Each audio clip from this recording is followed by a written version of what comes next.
How did Civil War surgeons cope with mass casualties? Imagine being on a battlefield where hundreds of soldiers are wounded in a single day. How did doctors and nurses manage to treat so many with the limited tools of the time?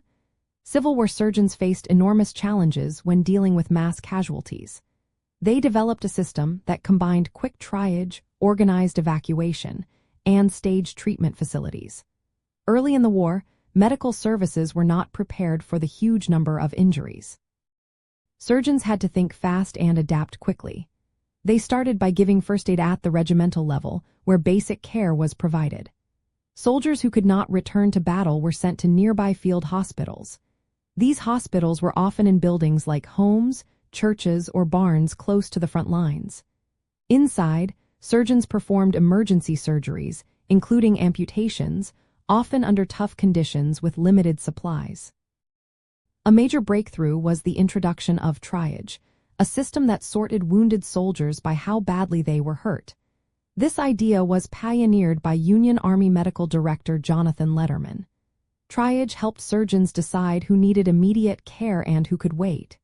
Sorting was done at dressing stations near the battlefield, where bleeding was controlled and wounds were bandaged.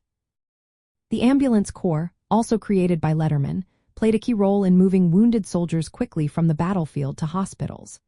Before this, evacuation was chaotic and slow, sometimes taking days. With trained drivers and stretcher bearers, wounded soldiers could be transported faster, saving lives. From the field hospitals, those needing longer care were moved to larger hospitals in towns or cities. These facilities offered more comprehensive treatment and recovery time. Anesthesia was widely used during surgeries, especially amputations, to reduce pain and shock. Despite these advances, infection and disease remained major killers because of poor sanitation and lack of sterile techniques.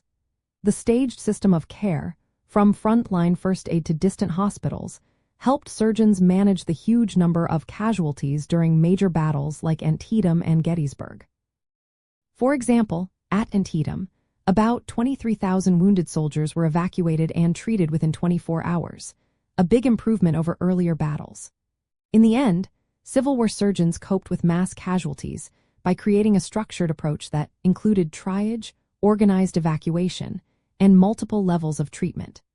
These methods allowed them to handle the overwhelming number of wounded soldiers despite the limited medical knowledge and technology of the time.